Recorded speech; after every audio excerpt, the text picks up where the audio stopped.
This is our Ask the Expert seminar on adding value to pulses. I know that this morning is going to be extremely interesting. Our moderator, Gordon Bacon, is well briefed on leading this group of experts in the industry through multiple questions and sharing of information. This is the first webinar that we have had on adding value, and I can't wait to learn more about what each of these companies are doing. It seems that with pulses, this added value piece is the future of our industry.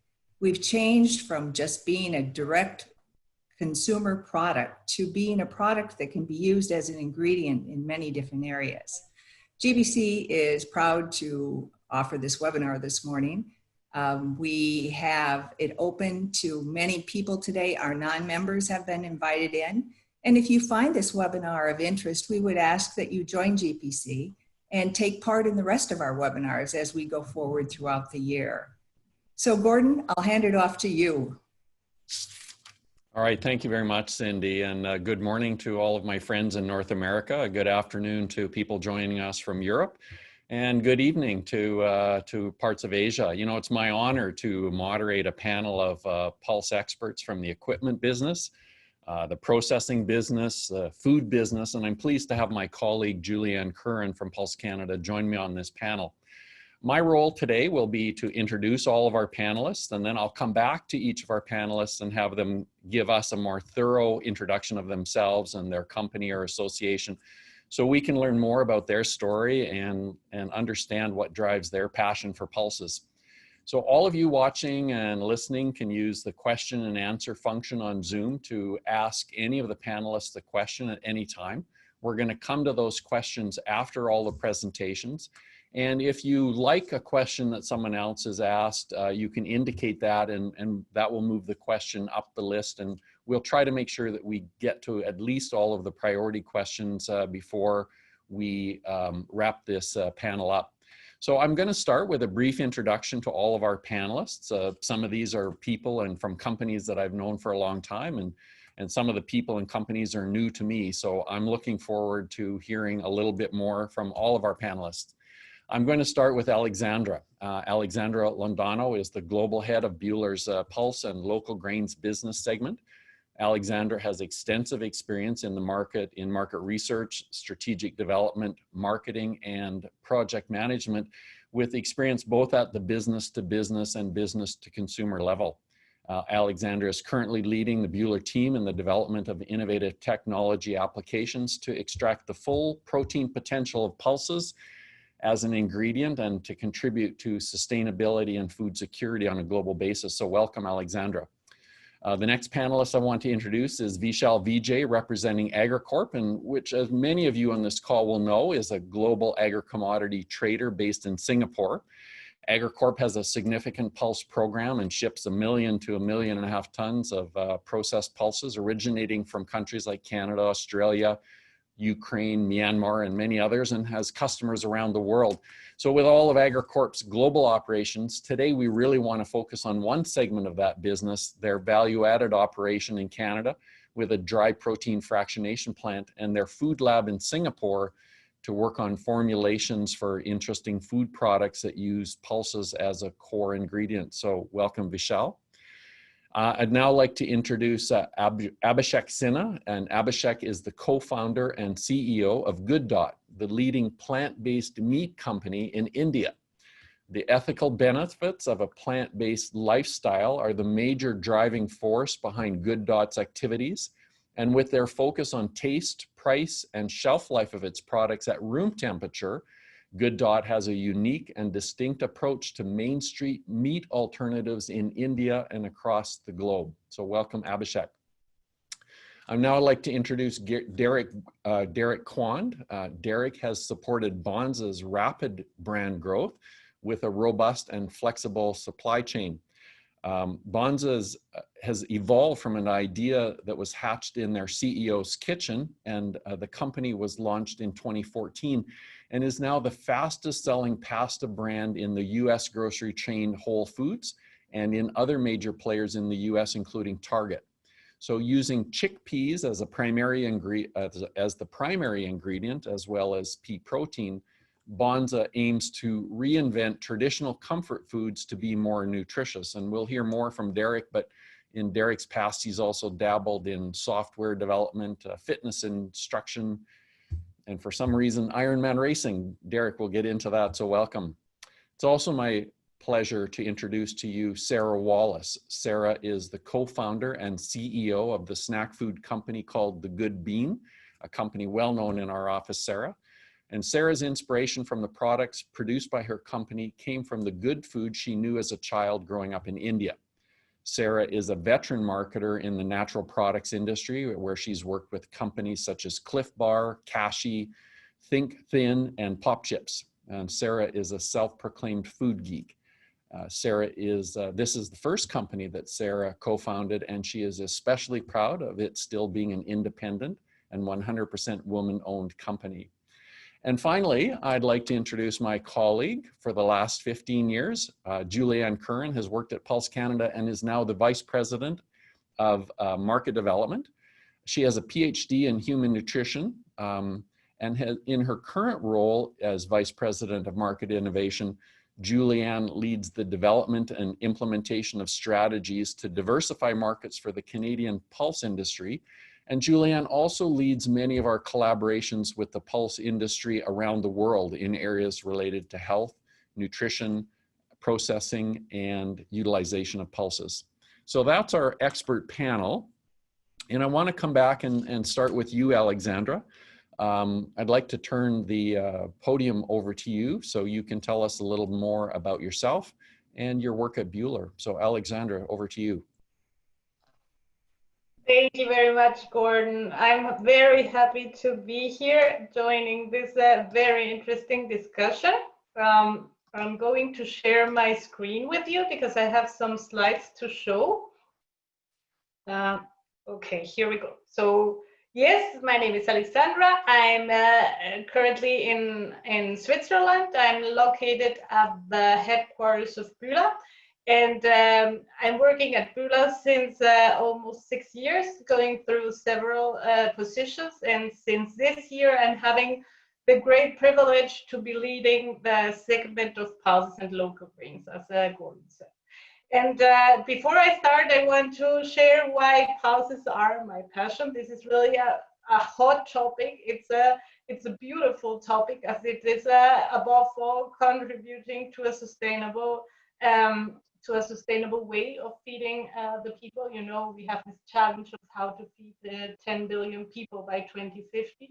And at Bühler, we see that definitely the pulses are one of the key answers, because from the options we have to do this is the crop which is already available. So why do we look at pulses at Bühler? You know, we are constantly tracking trends. We have a trend radar, and of course we are a technology provider, but our technology is triggered by the customer needs in the B2B sector, which then are triggered by the consumer trends. So we keep this at a close look, and I want just briefly to present you the main triggering trends for pulses to be such a hot topic today. First of all, we all know that today we don't eat just to be nourished. We look at food as a way to be healthy and to also foster our overall wellness. We have then consumers which are much more demanding functionality in their food choices, and also allergies have become a hot topic. So overall, we can say that the consumer today wants to have a simple ingredient list. The consumer today wants to understand really what is in the food he's buying, and this food should be, of course, bringing some benefits to his health and wellness.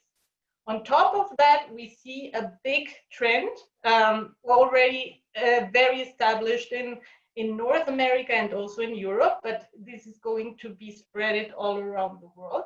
We have a much more increased conscious about the sustainability issues we have. We know that if we keep on using the resources as we are doing today, this will not be sustainable for the future generations. So today, we see much more products that actually claim for sustainability.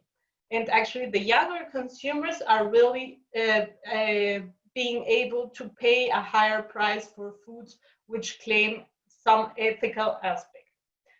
Of course, our lifestyles are getting busier everywhere in the world, and today it's all about snacking. Big meals are a thing of yesterday, and we see that snacking categories will increase even more in the future. And last but not least, of course, topics of globalization also impact the way we eat. We are today much more open to try out new things and taste new flavor experiences, and this, of course, also will impact the whole food industry. Now, we see that the pulses then are the single element who actually is able to respond to every of these trends. Pulses are already available crop. We are talking about a harvest of about 80 million tons per year. So it's quite an amount. Pulses are also very healthy, and pulses have many healthy aspects. The biggest one is, of course, the protein content. It is proven that, of course, there are more than 70 types of pulses, but if you do an average, you will be able to compare the protein level of the pulses to traditional sources of protein like meat and dairy. And then pulses are also environmental friendly. They have the ability to fix nitrogen where they are grown, and by that make actually the soil more fertile. Also, their water consumption is very few compared again to the traditional sources of protein.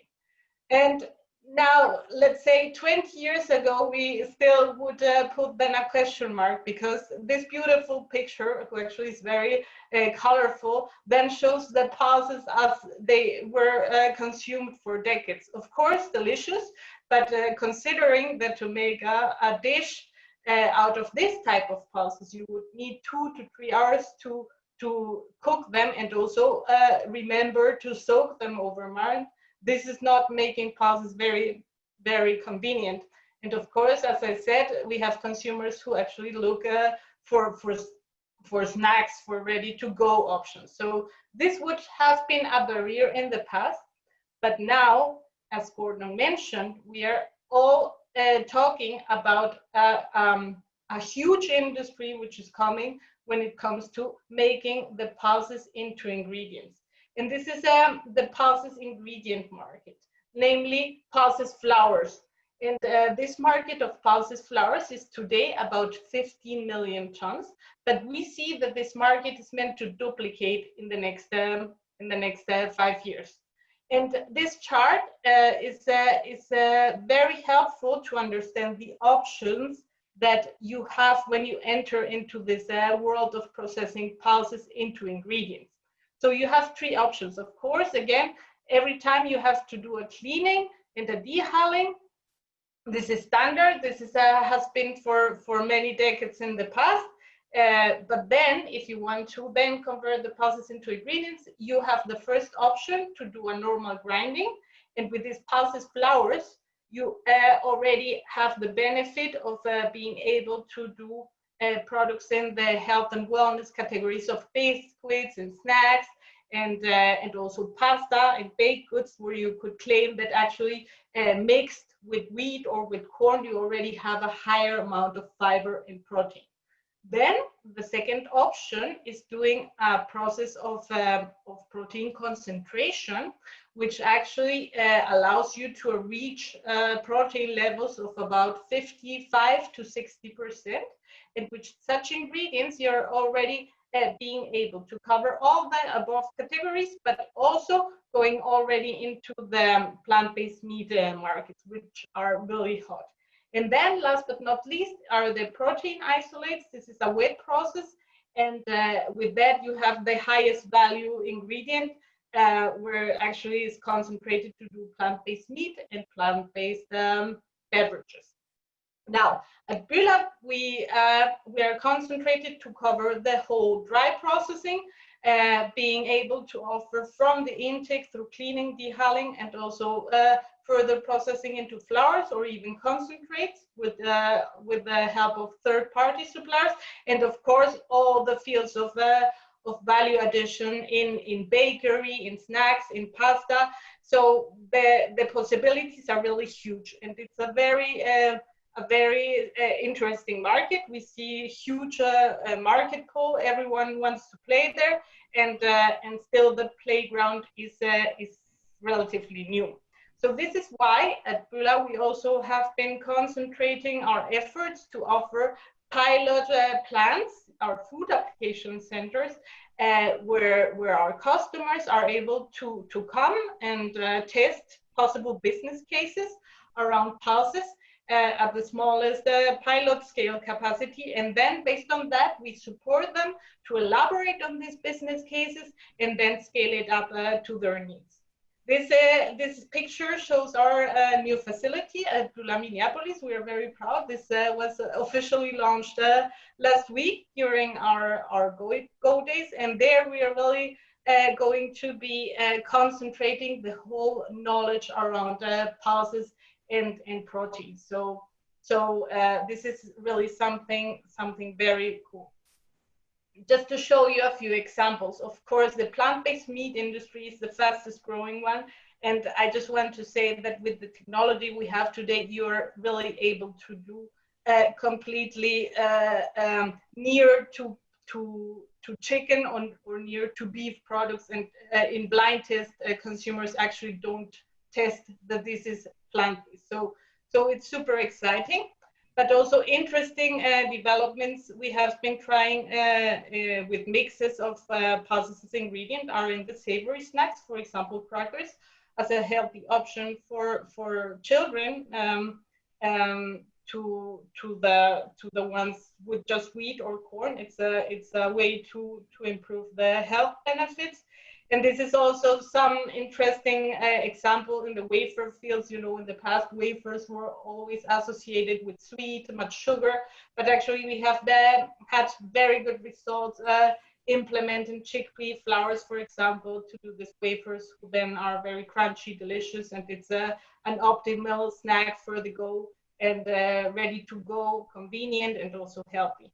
So my main message in a nutshell is really the playground for innovations with pulses ingredients is still very huge. There is still a lot to try out in mixes with corn, with wheat, but the possibilities are really bright.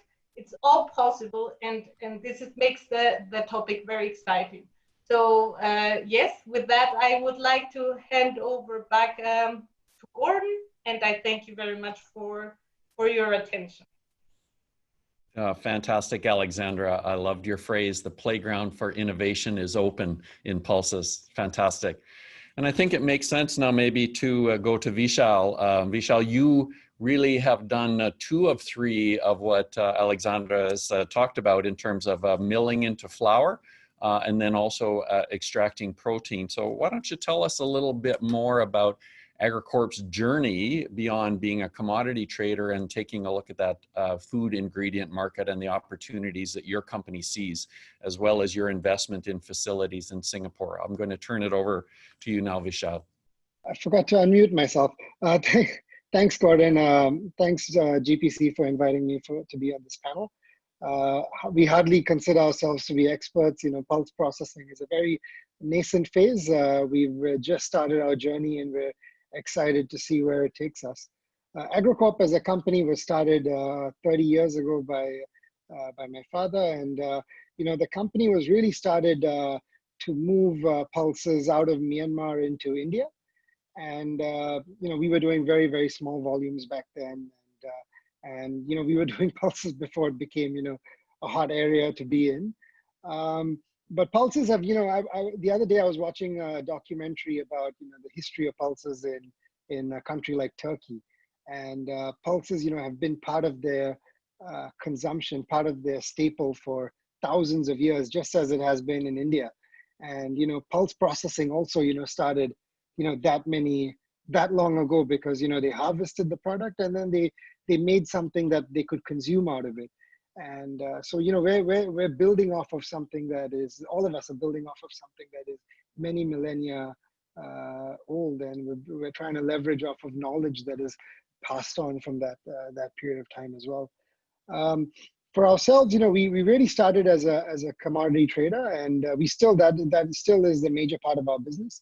As Gordon, you alluded to, our pulse sourcing and accumulation operations have really grown from where we started. Now we have people and facilities on the ground in Australia and Canada,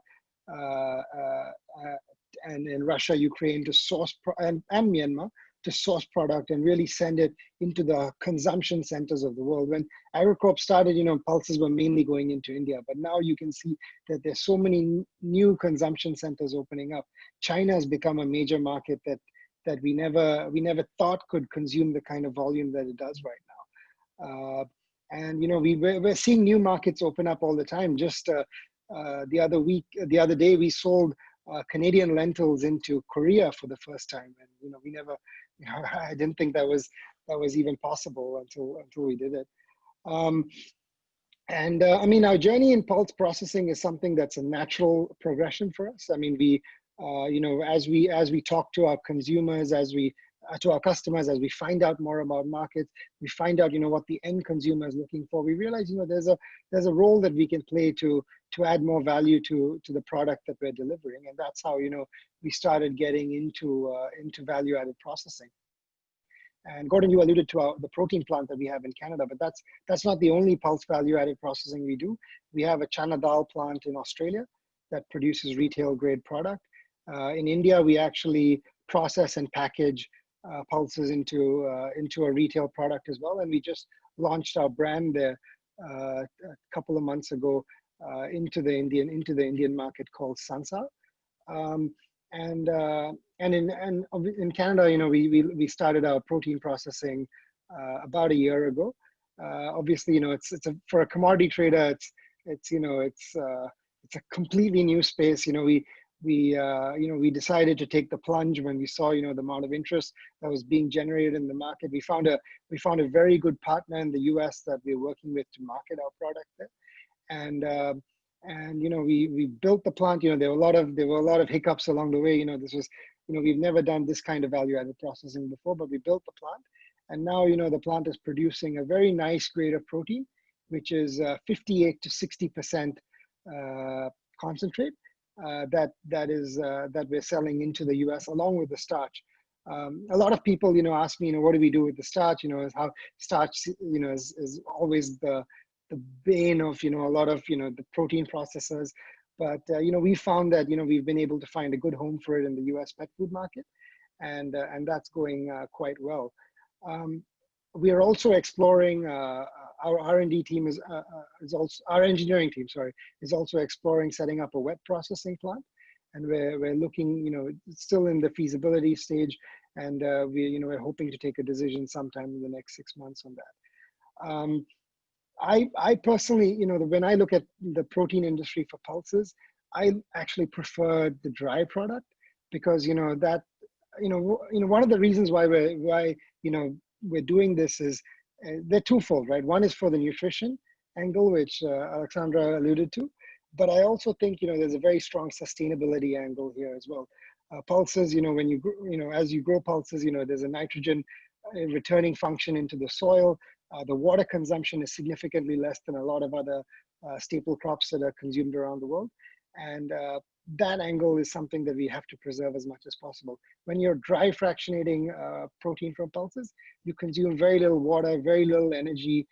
So your carbon footprint is low as well. So that sustainability angle is preserved. When you're doing wet fractionation, there's a lot of water that you consume. There's a lot of chemicals that you have to involve as part of the process. While you produce a very interesting product that a lot of food manufacturers can use, I think that sustainability angle of the wet processing technique is something that companies such as Bühler are working on to try and refine a bit. So we started our food lab actually in Singapore in order to try and incorporate the dry protein that we're producing in Canada into food products, because we don't see dry protein being used enough in food products today. It's a lot of isolate consumption. that is happening. So we set ourselves a goal to try and create some interesting products using our dry protein. So our lab has been hard at work for the last 6 months. We've produced so far. We've produced a paneer replacement. So in the Indian market, there's the cottage cheese that everyone likes called paneer, and we've managed to produce a product that is very, very close to paneer. I'd say around 80% along the way. Very, very close in texture and color and in taste to paneer, which we're very proud of, and we're right now working on launching it. I've actually got a small piece of it here. This is what it looks like, and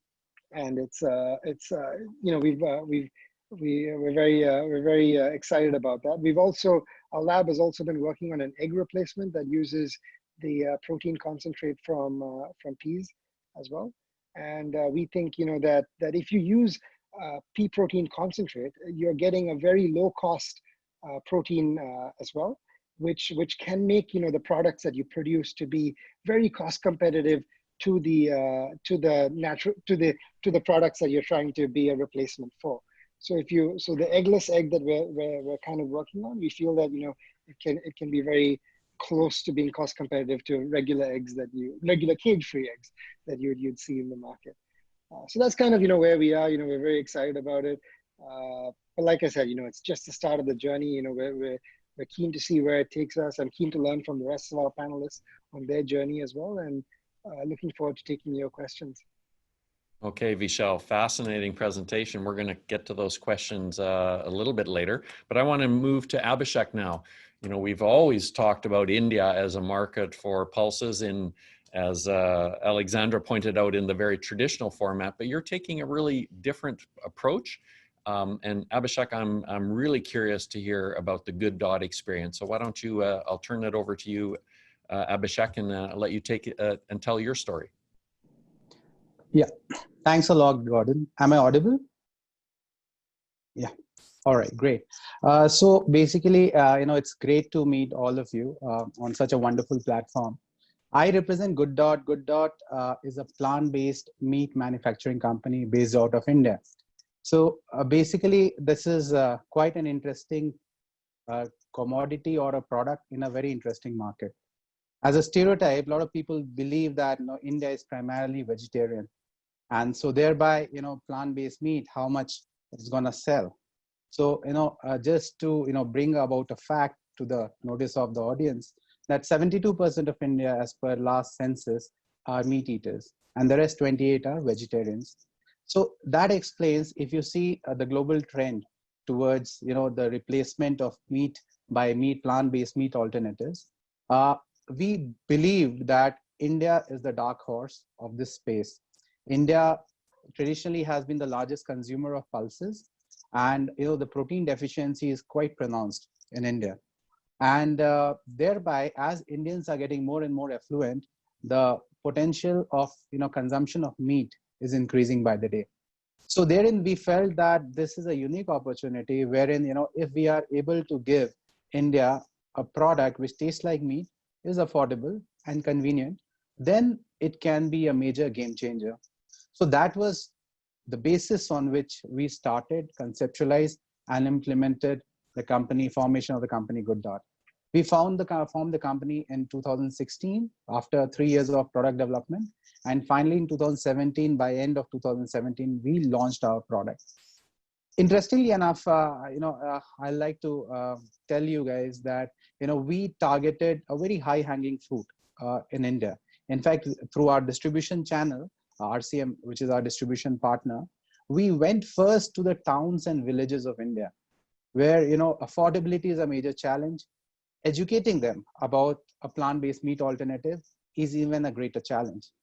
But surprisingly, that was based upon the strength of our multi-level marketing channel. That's a direct selling channel.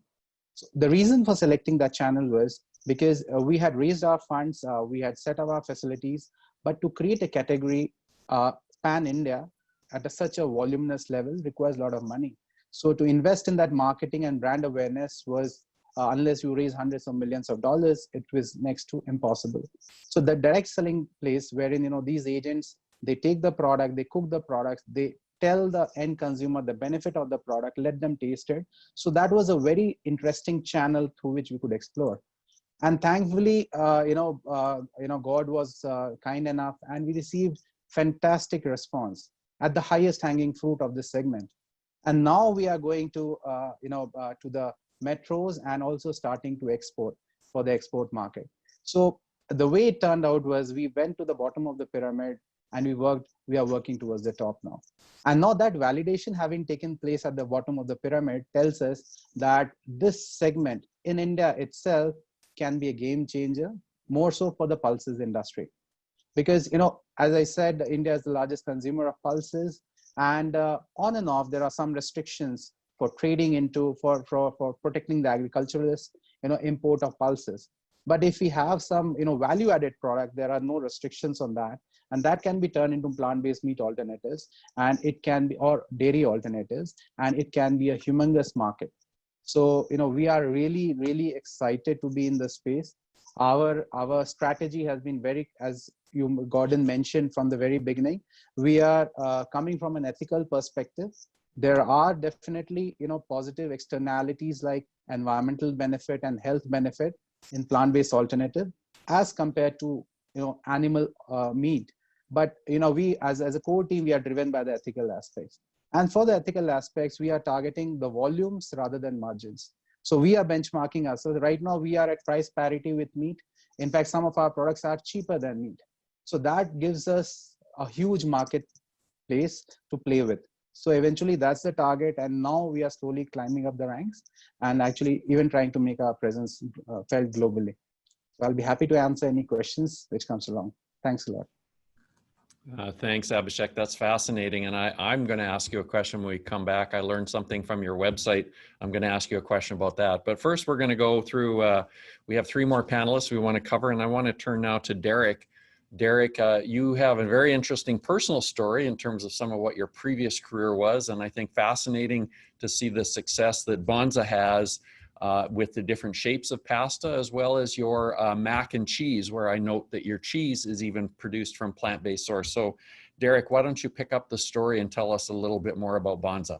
Be happy to. Yeah, that's glad you mentioned the vegan plant-based cheese. That was really something that we found to be that consumers were asking for a very long time, and really just making sure that the flavor was right and bringing it to the brand at the right time was really important to us.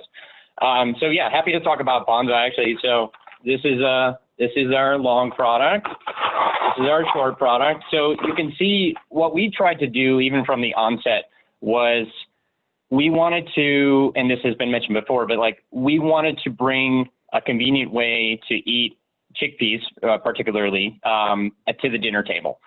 So we've been focused on bringing comfort foods and making them more nutritious from the start. And Banza started about 5 years ago, just with this idea and this recipe from our founder that he said why at that time there weren't that many gluten-free pastas, and he had a gluten intolerance. So he said why is it that all of these pastas are so bad? So he actually went through a variety of R&D in his kitchen, and he came up with a recipe that's pretty much the same one that we use today. But now we've taken that concept and we've brought it to the market, and we found it to be quite popular. So actually I just had kind of a splash screen and a few slides here, if I can go to that for a second. Okay. So I found this to be just helpful. This has been our mission from the start, to make nutritious foods more accessible. And so we've been focused primarily at the dinner table. So we're thinking about family foods and comfort foods, and really what are the staples that are in your cabinet. And the idea that we've followed and we've pursued is, we believe that pulses can compete from both a nutrition standpoint and a taste standpoint with really any product that's out there today that might be using wheat or corn or otherwise. So we think of it in a way of how can we bring pulses to the community and to families that that's not strange to them. That's actually, they can see the nutrition and they can taste it. And you can see here, this has been our slide since the start, really, highlighting the nutrition of the chickpeas, highlighting the gluten-free aspect, which has been kind of a base of our consumers. But you'll notice from our packaging that gluten-free is not a way that we've been advertising it. We took a very bold stance. We highlighted the chickpeas. We want customers to see it. And that's worked out really well for us. And you'll see kind of how it looks on the shelves a little later.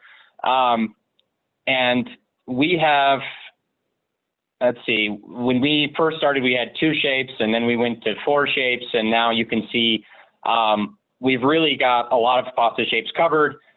We've been reaching into mac and cheese as consumers are asking for that as well. And then you'll see there also our rice product.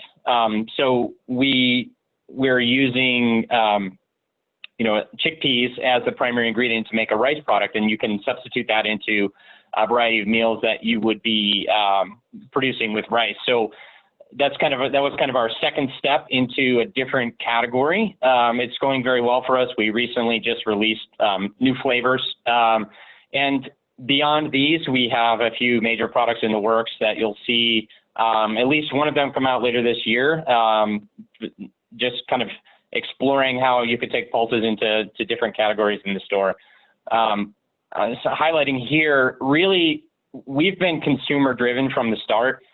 We've received a lot of press, a lot of really good coverage. And really what we want to do as a brand is make chickpeas fun. And we're not saying, don't eat this or don't eat that, but we're saying, eat Banza because it's great and it's fun and it makes you feel good. And that's really something that we've been carrying across the brand and that we plan to stay focused on.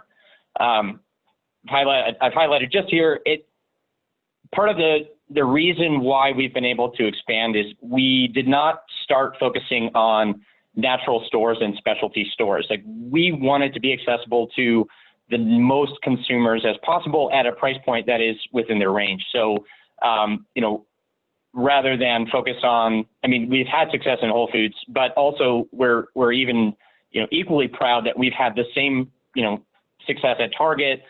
We've now reached into, Walmart, very popular at club stores. So really trying to make sure that it's widely known and accessible rather than staying in specialty stores. And that's kind of been our foundation from the start. And just highlighting here, you can see kind of how the bold branding really stands out on the shelves. And it's really been quite a journey to get here. So that's what I have here. And then, what we've been doing along the way is building, the supply chain to support this growth. So, all of the challenges of pulse processing, we've lived through them, and we continue to innovate, not just from a consumer standpoint, but also from a processing standpoint. So that's Banza. Well, Derrick, that's fascinating, and questions I want to get back and understand how you made the transition from your previous career into being passionate about pulses. But first, we have a couple more speakers. Sarah Wallace from the Good Bean. I'm pleased to meet you virtually for the first time. Certainly know your product, and I'm going to turn the floor over to you, Sarah, because I'd like to understand more about your journey, first being introduced to chickpeas as a child and buying snacks on your walk home from school. So Sarah, over to you. Thank you, Gordon, and thanks for having me in this panel. It's great to be in this company. Like Gordon said, my name is Sarah Wallace, and I am the founder and CEO of a company called The Good Bean. And we started out with roasted bean-based snacks, chickpeas and favas. But in December of 2019, we acquired the brand Benito's, which is the #1 bean chip company in the United States. And with the acquisition of Benito's, the Good Bean is now the largest bean-based snack portfolio in North America. And what's interesting about that journey is that, from the beginning of of when we started the Good Bean, which was 10 years ago in 2010, I have always envisioned, like many of you, this notion of a bean-based platform, this notion that beans could really exist in any aisle of the grocery store where food lived. And I think that, just growing this portfolio just within snacks, having the original chickpea snack product, we created this category. And then now having the Benito's portfolio, it was the original bean chip, like us, they also pioneered the category. I mean, it really puts us in a position where we have the responsibility of being the leaders and advocates of bean-based snacking within the plant-based space in North America. And that's a responsibility that I think we feel really honored to have and we take really seriously. So, one of the driving sort of like beacons of our business and our brand is the idea that beans are better. And what I mean by that is that beans are better in every way that you can think of from a business and product and brand perspective. Beans are obviously better for the planet, as we've talked about already today, from a sustainability perspective, from an ethical perspective, from a regenerative farming perspective. Beans are better for people. I mean, the nutrition is pretty much, it's unequivocal in terms of its attributes. Beans are better for innovation. I mean, one of the things that I personally, being a food geek, as you mentioned, Gordon, have really enjoyed about my job is this ability to really take beans, the kind of the simple ingredient, and be able to morph it into an unlimited number of form factors and serve a number of needs. And ultimately beans are better for business. I mean, something that we have done in our time with the Good Bean is really develop close relationships, some with some of the attendees of this webinar actually, and others, to be able to commit to domestic agriculture, to commit to really changing the future of big ag to regenerative farming. Between the Benito's brand and the Good Bean brand, and our commitment to sourcing primarily domestic beans of all kinds. We buy chickpeas, we buy black beans, pinto beans, white beans, peas, etc. We have a significant, we have the opportunity to have a significant influence on the bean ag market. We buy, north of several million pounds of beans, between 6 to 9 to 10 growing on a yearly basis. And I think that is a very important responsibility in terms of the way in which we are able to work with folks all the way up and down the supply chain to do better.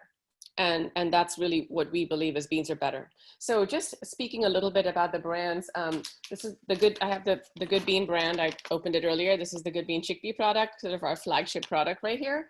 And then some of you might know the Benito's product, which is the number one, like I said, the number one bean chip brand in the US.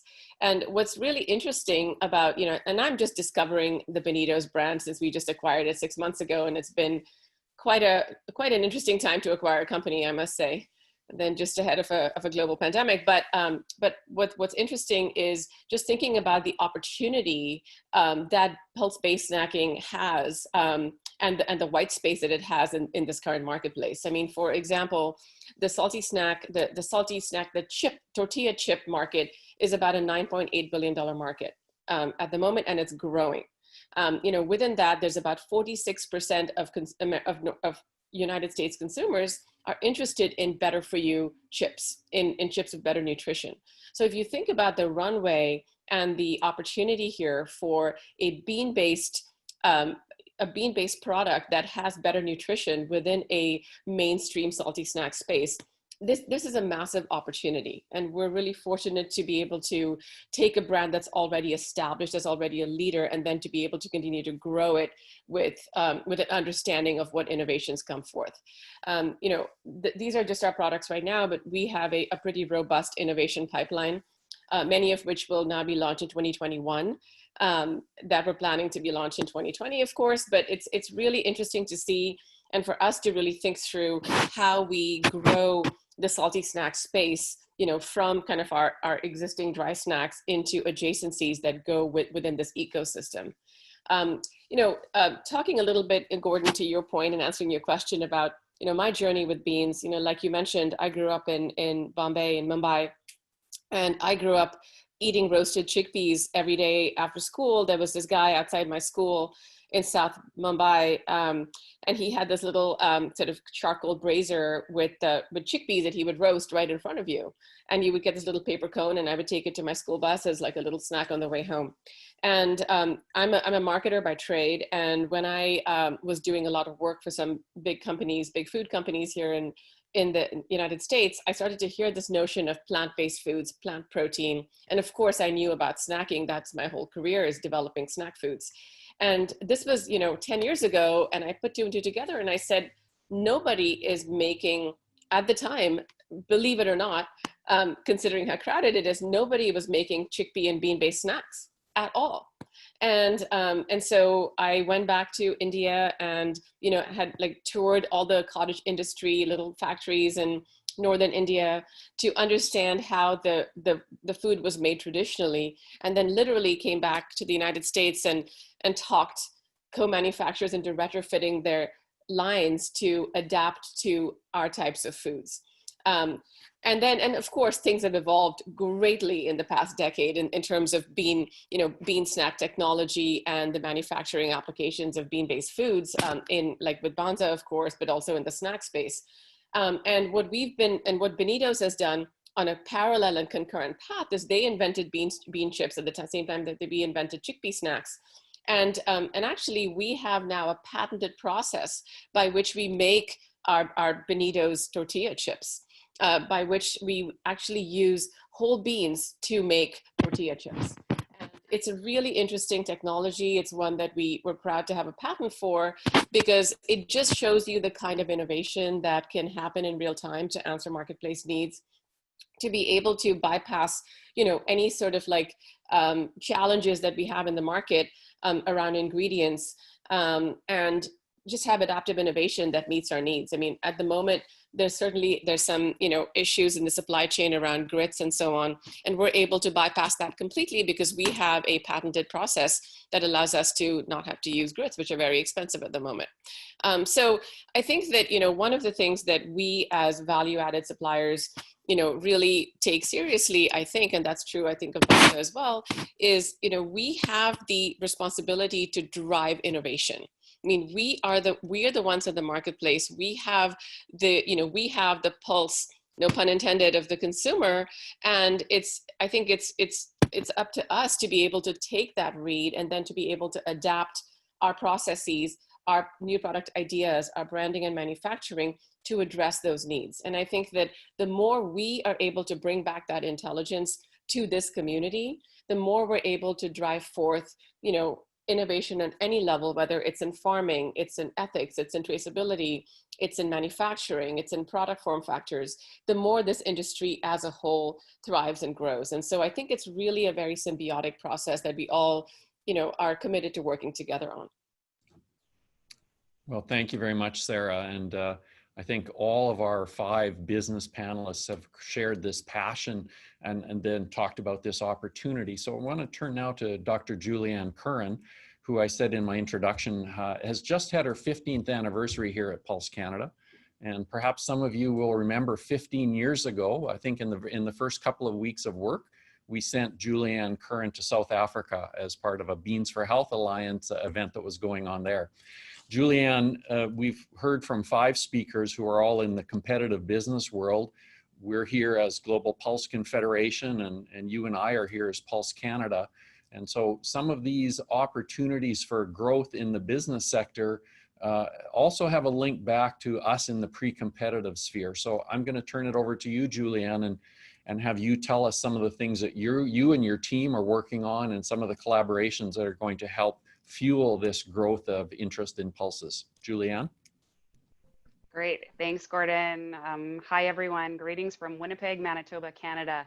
As Gordon mentioned, I'm the Vice President of Market Innovation with Pulse Canada, and I've been with the organization for 15 years. What's really exciting for me is that when I first started at Pulse Canada, there were only 3 companies in Canada and possibly around the world that were processing value-added pulse ingredients. And over the time that I've been in the industry, it's just been exciting to see all of the growth to now having, several major ingredient processors developing and producing pulse ingredients, in countries around the world. The work that our organization does related to developing new markets for pulse ingredients, new value-added processing opportunities, is the area that I work on with a team. And our team has expertise in processing, functionality, nutrition, health, sustainability, and we're looking at opportunities to collaborate and build further knowledge on pulse ingredient use in all of those spaces. We actually have a 25 by 2025 target. So we're looking to find new markets for 25% of pulses that we're producing here in Canada by the year 2025. So it's a really ambitious goal, but with all of the growth that we see happening, we think that this is something we can all work together on to achieve. Some of the areas where we have specifically been trying to facilitate collaboration are in the spaces of building health claims for pulse ingredients, developing common language for pulse ingredients, as well advancing the processing knowledge that we have on pulse milling and processing. So I'll just give quickly a bit of background on all of that. We've actually, with all of the growth that we're seeing in North America in pulse processing, we've brought together some of the key fractionators and flour millers to come together as competitors, but define what are the issues that we all face as an industry that we need to address and work together on to build growth and demand in the sector. And two areas that have risen to the top with that group are building claims, health claims for the ingredients, as well as common definitions or common language for the ingredients. So right now, the body of knowledge on health benefits for pulses is mostly on whole pulses. And what we have been trying to do over the last 10 to 15 years is expand the body of research on ingredients and try to get a better understanding of how those health attributes that we have for whole pulses translate into the different ingredient formats that exist. And so this is actually a real big priority for the industry and something that there was a desire to work together on. I think it was in Alexandra's presentation, she talked about food for consumers is important for health. And that's certainly something that we see an opportunity to position pulse ingredients for. I think the other area of developing a common language has become more and more important as new processing is coming on board. And also there are more new customers for pulses, and the ingredients that are available in the marketplace are quite diverse. Again, Alexandra showed that really great schematic of all the different ingredient formats that are available.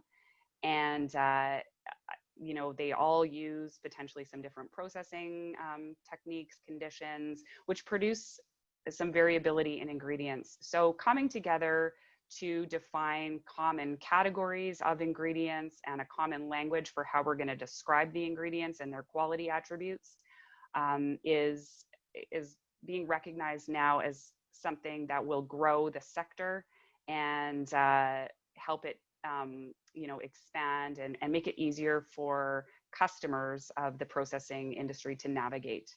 So those are two areas we're actually trying to facilitate, working with some key industry stakeholders. And then lastly, I also refer back to Alexandra's schematic. I really liked that one with the ingredient processing, but Alexandra mentioned the volume potential for pulse flour. And we also see that this is significant. There's been a lot of growth in fractionation processing, but there's significant volume potential for pulse flour processing and utilization. Most of the flour usage to date has been in India and staple foods, but as we are starting to build demand and see increased usage in non-traditional applications like snack foods and pasta, etc., we really want to help the industry address some of the questions we have on how do we achieve the appropriate functionality and performance of flours for these different applications that are not traditional applications for pulse flour, and how do we use different processing techniques to achieve the desired end use attribute. So looking at differences between high intensity, high impact, high speed milling techniques versus more slow, gradual particle size reduction. How does that influence things like particle size, starch damage, distribution of particle size, and performance in these applications? So trying to build some knowledge in the pre-competitive space that the processing industry can build from and work to grow their ingredients. Thanks, Gordon. Okay, thanks, Julianne. And I'll just do a little shout out for Improve in France, where we're doing some of that work. And of course, working closely with Bühler as well, given Bühler's global footprint. We have a lot of questions that the participants on the call have asked. So we're going to go to those. But first, I want to give all the panelists a chance to comment or ask questions of other panelists. We didn't talk about this in our preparation for this, but I thought that perhaps panelists may have comments or questions based on comments. So anybody on our panel want to start with a comment or question, and then we'll go to audience questions. Okay, well, feel free at any time to come back. I want to go, I think Marlena has asked a question which really fits with so much of what we've heard. And it started with Alexandra talking about whole pulses, and this is how we're familiar with them. And yet they're not convenient, and they're not, the kinds of food that maybe takes 2 hours to prepare isn't the kind of thing that's going to be top of mind.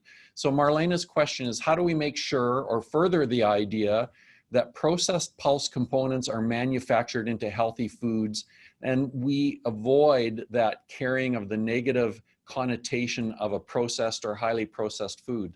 So I think any of our panelists might want to jump in and answer or provide their comments on that one. So how do we deal with this issue of whole and natural foods and then this idea of processed or highly processed being somehow a negative?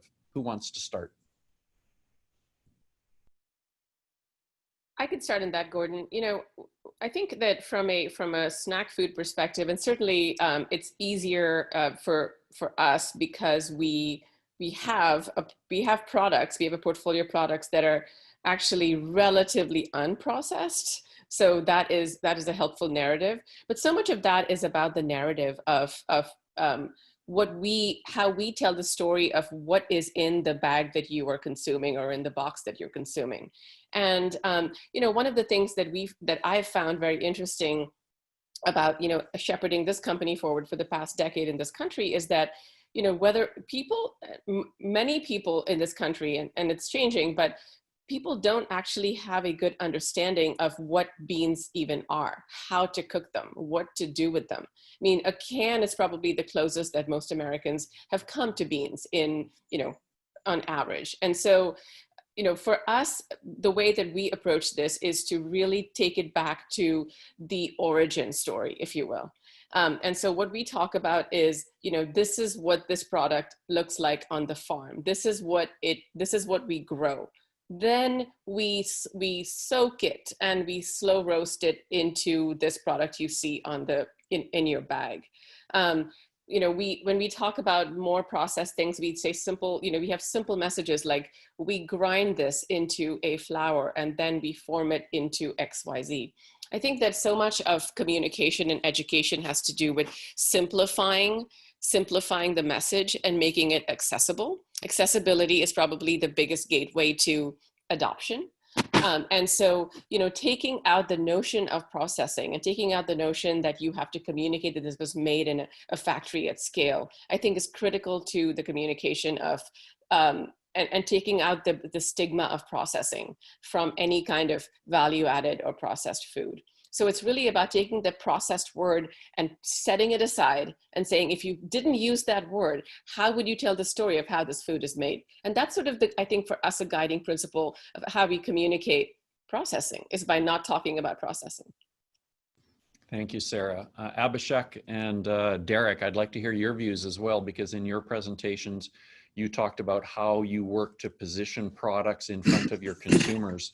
So any comment that you have about the perceptions that you're hearing or seeing, or how you're dealing with this idea of processed or highly processed foods, and how your product deals with that concern? Yeah, Gordon. The fact is, this is a relevant debate, especially in the plant-based meat alternative space, right? As Sarah rightly pointed out, the definition of processing needs a revisit. We have to really understand what processing is. Of course, the healthiest option out there is whole food plant-based. Just eat raw food, raw vegetables, fruit. They are the best, because there are no processing involved. So what is this processing thing? This is something what we have to really dive into. What is not processed? For example, just a flour or a sugar.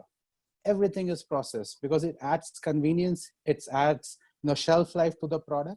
So there are gradation to that processing. So that we have to be really careful of. As far as plant-based meat alternative are concerned, I share, it's kind of a, joke I would like to share. Suppose a lion is after you and me, Gordon. I don't have to outrun the lion. I need to outrun you, right? So it's a comparable thing, right? Like we are comparing ourselves with meat.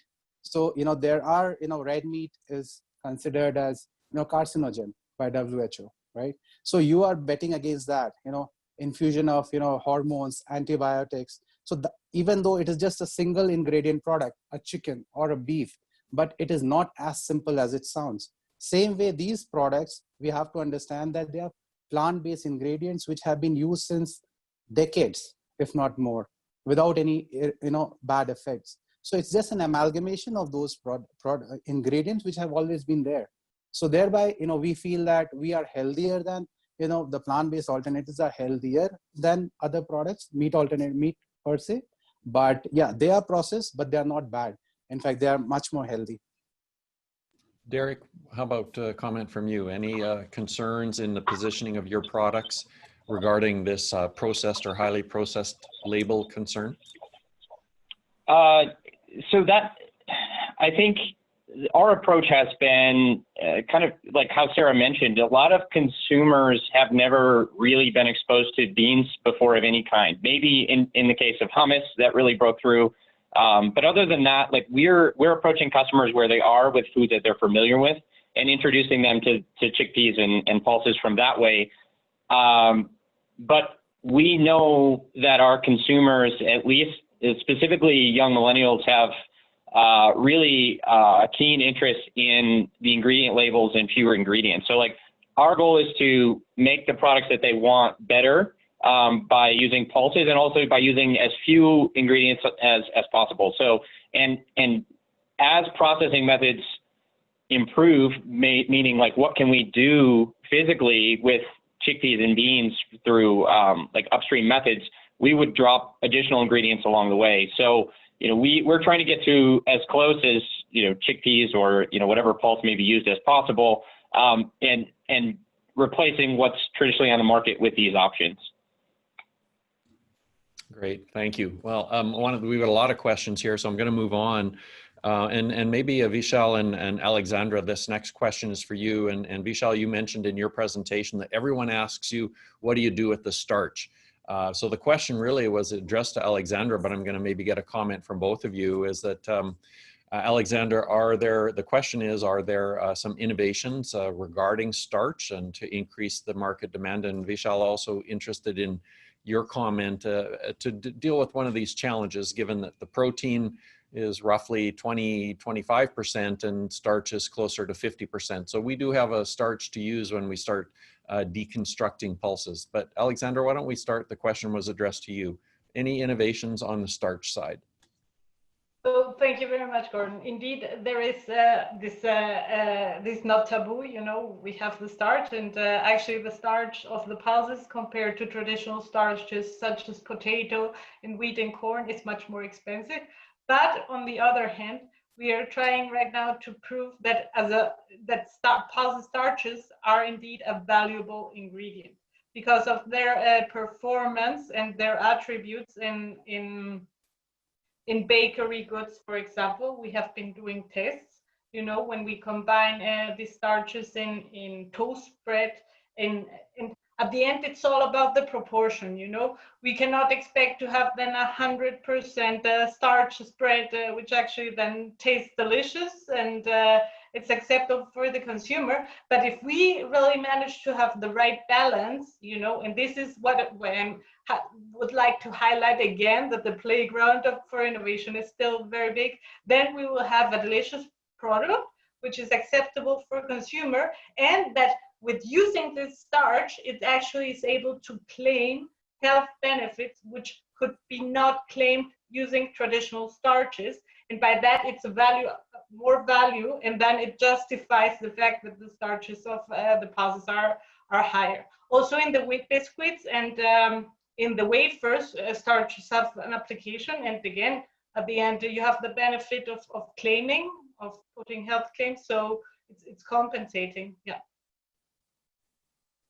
Vishal, I know that when you extract some of the protein, you're still leaving some of the protein in that starch. So what are you seeing in terms of opportunities around what we would call a higher starch content flour or a more concentrated starch? So the joke is that, you know, we don't run a protein extraction plant, we run a starch extraction plant, because the starch makes up, you know, 75% of our yield, and the protein is about, you know, about 15%, the balance 10% being hulls. So you know, you've hit the nail on the head. You know, it's for plants like ours to be successful, we have to find a worthwhile utilization for the starch. And we've found a good offtake right now in the pet food market in the US, in which, you know, we are able to produce a pellet at our plant, which we can ship to some of the leading pet food brands in the US, and they're able to incorporate it in their product. They like it because of the stickiness, and it's able to act as, you know, kind of like a glue in their formulations, right? I think the Chinese really did it the best, because, you know, they, you know, this idea of protein extraction really came from them, and they, you know, they started by getting, you know, producing pure starch, which they used for noodle manufacturing. And then the protein was a byproduct, which then became, you know, popular in the last few years, and they've been able to ship it to the US for manufacturers here. So, you know, and, you know, I think, you know, that, you know, the key is to find, you know, these food product applications that use starch. You know, in our lab, we're trying to see, you know, whether we can incorporate the starch in some pasta formulations. We're also, you know, we have some interesting collaborations with in the biosciences space, where they use the starch as a bedrock for algae production and things like that. So you know, there are, you know, it's something that we're working on. I think, you know, there's a lot that can happen here. We also do ship some starch into China, in which, you know, our customers there actually take the starch powder, which has some protein in there, and extract the protein out using a wet fractionation process, and then use the starch for noodle manufacturing as well. But you know, I think, you know, that's a key aspect of this industry, and something that, you know, everyone is looking to find the perfect use for. Tom, I hope that answers some of your questions. Sarah, I'm going to pick up a question around COVID. And I'm going to ask you to start, Sarah, but Derrick, Vishal, Abhishek, I'm interested in all of your comments. We're here virtually because of our new reality, which is we live with COVID-19 around the world. Sarah, you mentioned that this has delayed the plan launch. I'm going to sort of make the question, how has COVID impacted your innovation business? And do we see this shift that's going to happen in many parts of our life changing how people look at food. Sarah, let's start with you because you did mention that you had delayed some launches. Thanks, Gordon. Yeah, it's a great question. I mean, we're certainly learning about our new reality that seems to change every day, and just adapting to it as best as we can. I think that from a retail perspective, for brands that are out in the retail ecosystem, the biggest change that's happened for us is the change in the way. There's two things. Number one is a change in the way that consumers are shopping. Their shopping behaviors have radically changed in the past 3 months. And number two is the way in which these products are getting to the stores. So, I think that Derrick's answer would be quite different, for example, than ours, because, we are in the snack food space. So that is the aisle that we inhabit in a grocery store. And I think that, what we saw, particularly at the beginning of this process is, people really shifted to having this sort of pantry stocking type of behavior in stores and thinking about, food items that they could stick in their pantry in large quantities and then just have that stockpile so they didn't have to go back to the grocery store. They were also spending less time in the store in a more urgent way that was not so much browsing oriented. And when you think about better for you specialty snacks, I mean, they're very much still in the space of being things that people discover, people have as a nice to have, people browse for. And so, we certainly saw that there was a shift in the way people were buying things. And on one hand, we saw an increase in volume of our sales, but we saw maybe a decrease in frequency, which was interesting for us. We also saw a massive increase, as I think many brands have seen, in our e-commerce business. So those are sort of the major changes that we saw. The other piece that I thought was interesting for COVID for us is the behavior of the folks that bring products to the shelves. So number one is the retailers. So one of the reasons, or the main reason, that we have delayed our launches of new products and new items is because, as you might know, with branded products, your strategy is, present to stores, get them into stores, start marketing against them, and look to grow sales. Many retailers, because they've been forced to work from home, for instance, they have delayed the process by which they take meetings and have communication with brands like us. We are not able to send samples of new items to retailers for them to be able to review. They're not prioritizing necessarily the reset of store shelves with new items because they're so overwhelmed with the volume of existing core pantry items that people are buying. And that has probably benefited brands like Banza quite a lot at this moment, which is great, and it's good for them. And so, from our perspective, I mean, of course, you can take the strategy of launching in the arenas where people are shopping, which is in e-commerce. But traditionally, for most retail branded businesses, like retail driven businesses like ours, e-commerce has traditionally not been the number one focus. We are not a D2C business, really. We're a retail business. And so while we're growing our e-commerce base significantly, I mean, it's in triple digit growth, really, month over month, we don't see it as being necessarily the right place to launch disruptive new items at scale. Maybe we'll change our minds about this. I'm not, nothing is off the table right now in a few months, but right now we would rather, stick to kind of the traditional methods of launching new products in the retail marketplace. And that will only really happen when the gears of industry kind of get back to normal and we're able to go through the regular presentation cycles.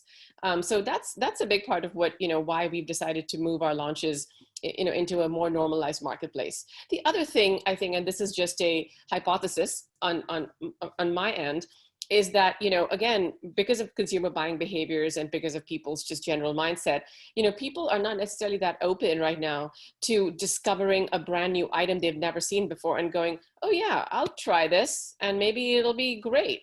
We don't have opportunity to sample products to people anymore in a store. I mean, we cannot do demos. So I think it's a harder sell to get people to take chances on a brand new item, unless it's just a version of something they already know in this climate. So it just behooves us to launch prudently and strategically in an environment where people are more open to new things rather than just hunkering down against global forces. Great. Derrick, I want to come back to you and ask questions about this sort of disruptive innovation in marketing. But Abhishek, I'd be very interested to hear your perspective on COVID and product launches and transition? Like, what's your sense of the Indian marketplace, and how has COVID impacted your plans or consumer behaviors?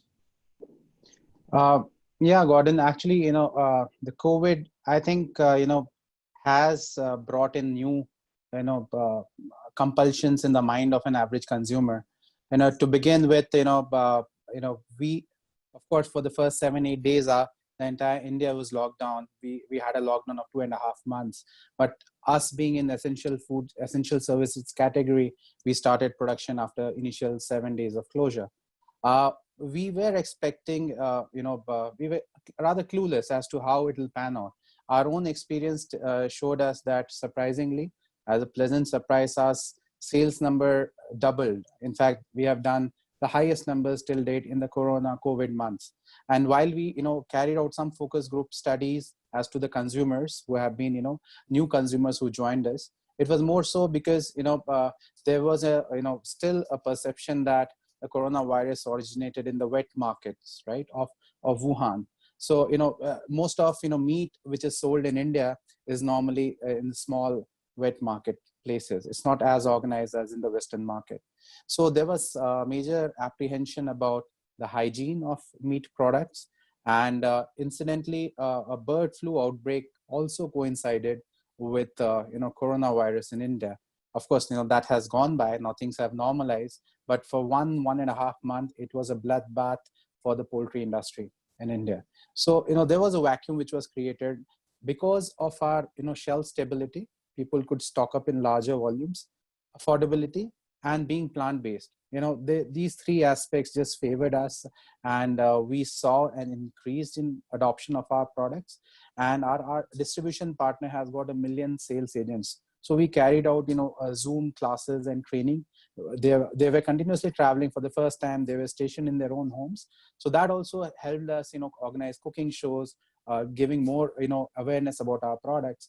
And we saw a massive increase. So what we have seen in terms of staple food products, not just for, meat alternatives, there is a increased, expansion of and great sales numbers. Value-added products, which are more premium category, have been put more in the optional category by consumers. So I think for those kind of products, there will be some time before they, come back. But now, I believe price affordability and it being a commodity of nature, I think that works in the favor of products.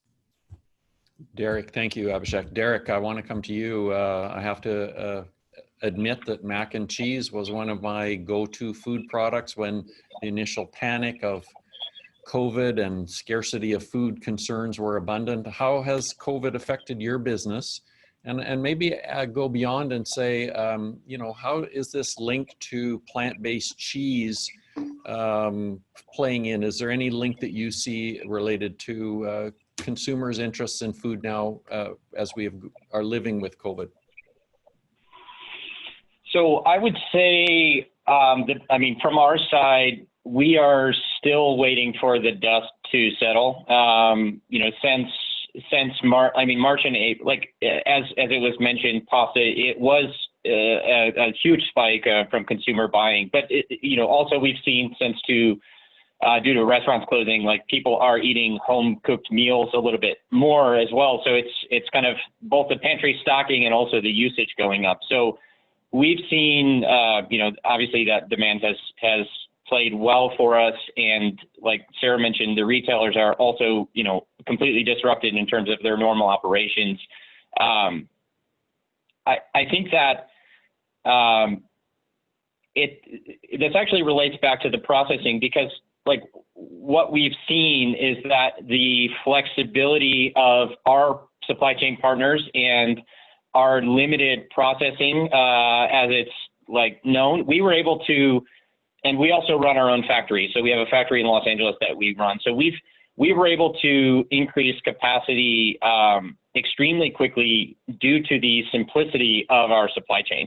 And what that's done is, when there are shortages of meat or other products, Banza is there on the shelf for these consumers in this time. So we're not, we would love to, have more demos and have more marketing and those kind of things. But due to just the nature and the simplicity of the product, we've been there for the consumers, you know, potentially to eat our product more. So that's one part of it, I guess. And then, you know, innovation has been a challenge.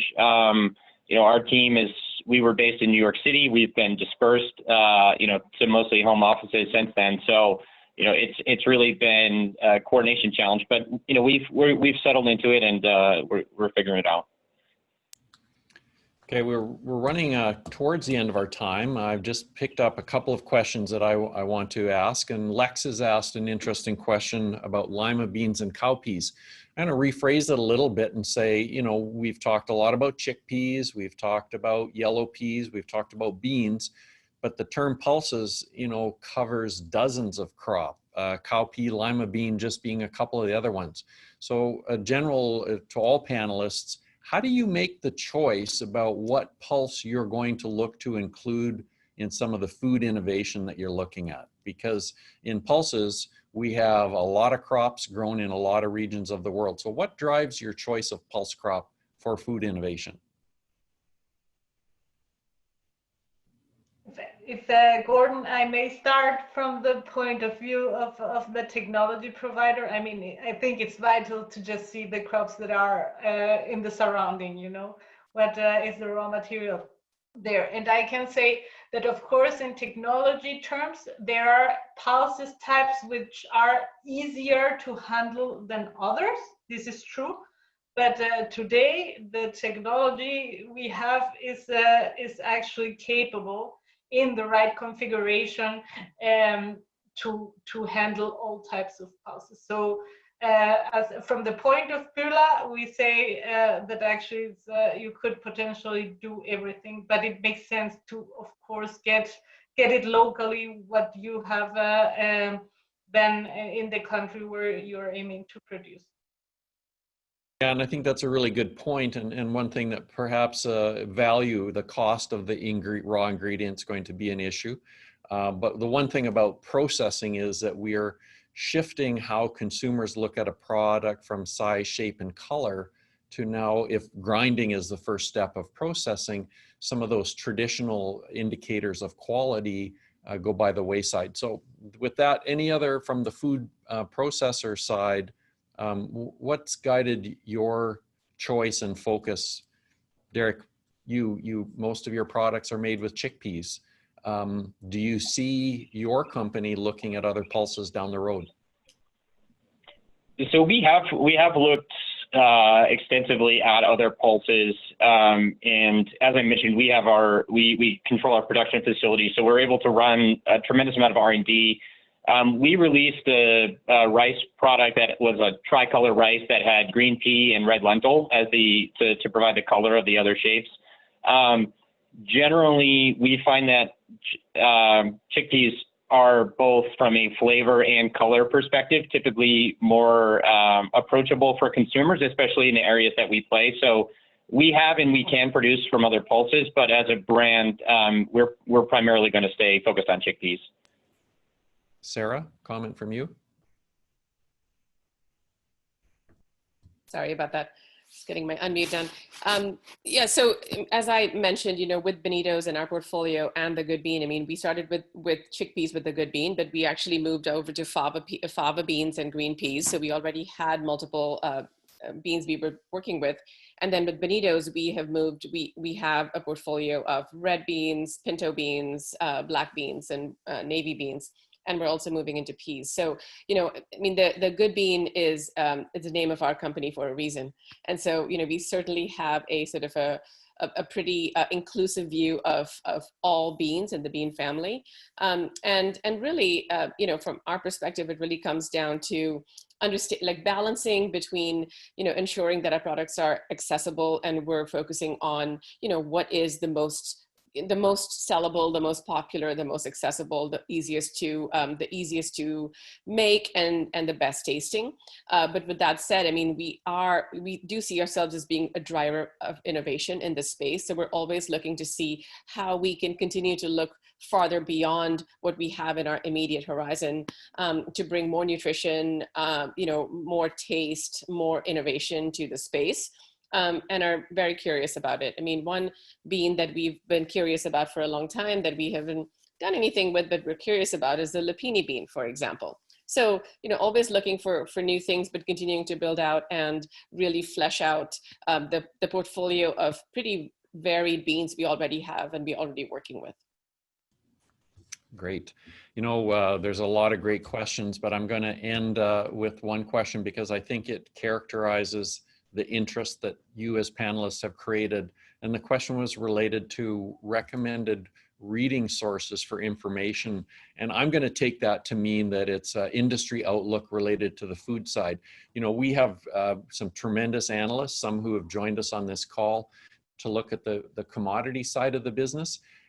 What do you as industry people look to understand what's going on? And Alexandra, I'm going to start with you because you have talked about in your material some of the work that you do as Bühler, and then you guide the technology development based on the kind of innovation demand that's out there. So I'm going to ask all panelists, if I want to find out more information, is there any kind of recommended reading that you would suggest?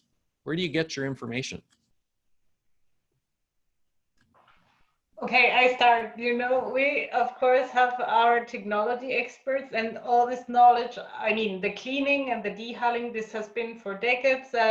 This is technology that actually was developed also mainly in India, because there it's a staple. But then for the value add part, I mean, it's all on the basis of the knowledge we have from the other types of cereals, And I actually would say that if you want to have good reads, Pulse Canada has excellent documents. I enjoy it very much.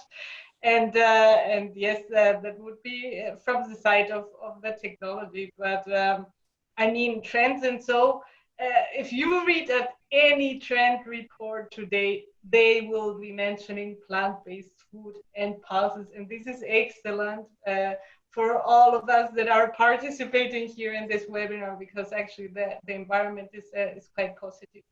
Yeah. Vishal, I'm going to go to you in Singapore, and as a company, where has your inspiration and knowledge come from, and do you track, what are you reading regularly to make sure that you feel you're up to date on what's going on? Yeah, I mean, I just echo what Alessandra said. I think the GPC has done a really good job recently of posting a lot of interesting articles on their social media platforms, and it's become really active as well. I see almost 10, 15 articles being posted a day. So that's really good. I think the Good Food Institute does a really good job in information curation, and they release some very interesting market reports, as well as some platforms identifying not just companies that are active in the space, but also investors, research institutes, things like that. So you get a holistic view of the entire ecosystem. I think some of the banks do some interesting work as well. UBS has been pretty active in getting some research reports going in the plant-based space. Rabobank is pretty good there too. And yeah, I mean, just staying in touch with our peers. I think a lot of information comes from the people that in the industry, and just I like to keep a diary in which I see who are some of the people I need to be talking to regularly. And I try and check my cadence and ensure that I'm talking to them at least once a week, once every 2 weeks, once a month. So just to touch base and see what's happening. So any of you want to reach out to me, I'm more than happy to help as well. Abhishek, you said one of your sales agent has 1 million agents out in the country. So I'm sure you're getting a lot of intelligence there. Any recommended reading from your perspective on how the Indian market in particular is evolving? I think, there's not much literature out there or, resources out there in terms of, the market intelligence, so to say. In fact, we are getting it on a real-time basis and, amending our product portfolio and long-term strategy as per that. As Vishal did mention about, GFI having a lot of resources coming in. In fact, an interesting survey was carried out by GFI University of Bath, and Center for Long-Term Priorities in terms of acceptance of plant-based meat in India, China, and USA, along with cell-based meat. So that was an interesting, validation in a research setting. Rabobank again comes up with some interesting, global insights. One can dive into those. Individually, as I said, there are two aspects to the technical aspect and the marketing aspect of it. Marketing, of course, we are getting all the data from our, field formations and the agents. We also have a vegan fast food outlet, 10 outlets across the country, wherein, we are serving our products in a finished form. So we are getting a real-time feedback from paying consumers as to what their expectations is and feedback. And in terms of technical, we have developed our core competence within the team. So we are just playing with, so many different ingredients, formulation, customization of equipments of our own. So I do believe, the denaturation of protein is pretty important, process parameter. And thereby we have an entire spectrum where we can play, right from affordability to super premium. So for us, primary taste is the primary stuff, what we are targeting. Once we target that by experimenting, we can customize where we want to place that particular product. So for us, it's an exciting space, and like we are continuously working hard to keep on extending our product portfolio, and we will be launching some interesting 3 or 4 amazing new products, base products very, very soon. So we are excited about the space. Google again, just type the word, Google it, you get the best resources out there. So I think a mix of the online research and some of these secondary literature, I think will help. Thanks, Abhishek. Derrick, what's your go-to reading list and information source? From a sourcing and supply perspective, we rely heavily on some key partners that really we've just developed relationships with over the years. So, we're going direct to the field and farmers in a lot of cases to understand how things are going in various growing regions.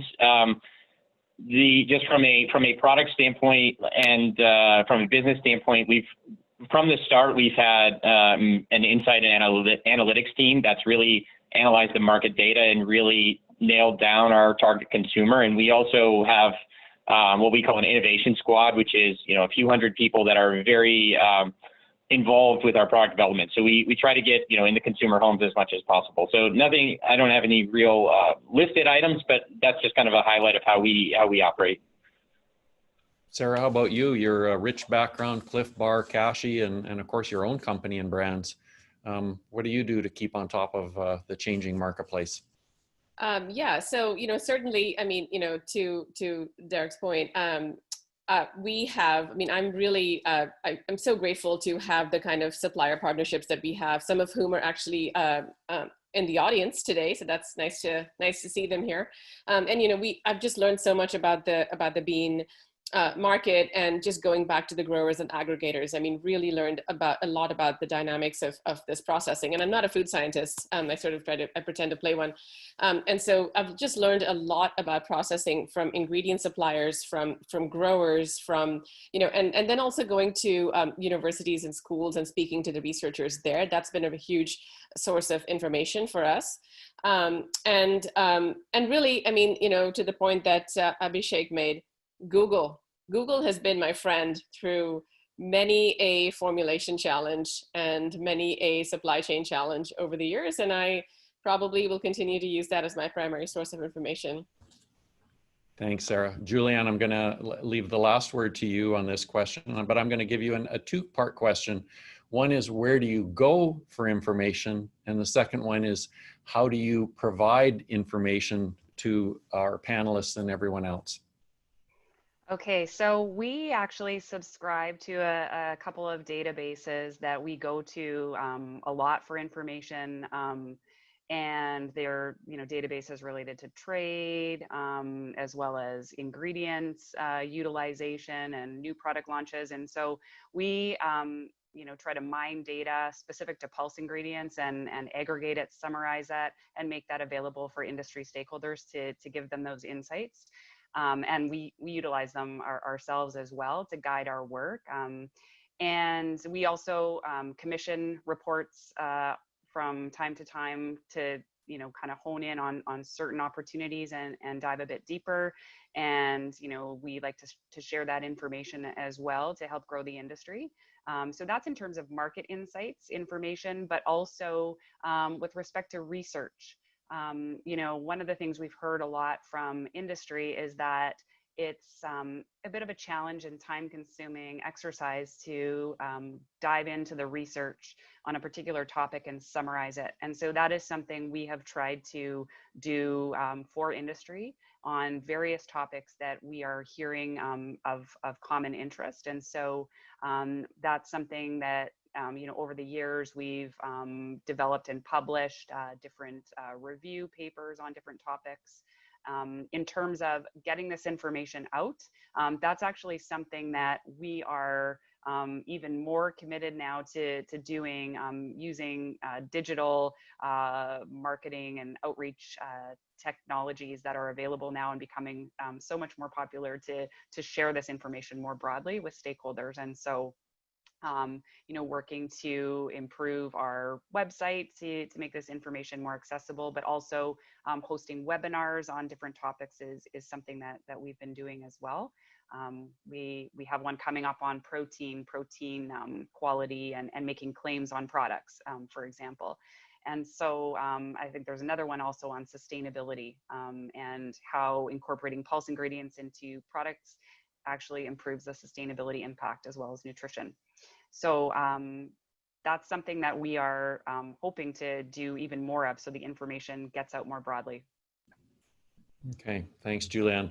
Well, I have probably used up all the time that we have available for questions, so I want to end my part of the program by saying thank you to an amazing panel. I have learned so much myself in all of the discussion. I think you have tremendous stories.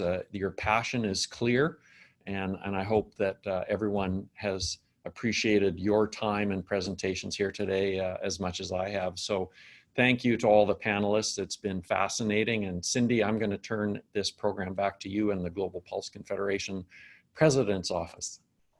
There we go, Gordon. I can't thank you people enough. Gordon, you've done an excellent job moderating, but the panelists today have been passionate. I think that was the word that I wrote down.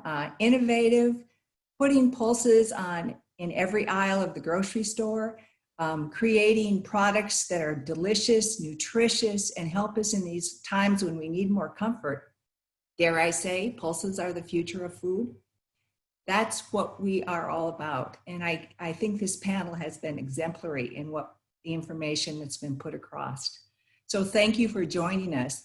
And just a reminder, if you need to know more about other topics in the pulse world, on July 2nd, we're going to be talking about white beans and fava beans on the Global Outlook. And then the following week, July 9th, on cowpeas and black eyes. So there's a lot more webinars to come from GPC and a lot more information that you can gain. So we wish you the best. We thank you so much. Stay safe, wash your hands, and we'll look forward to seeing you all next week. Bye-bye now.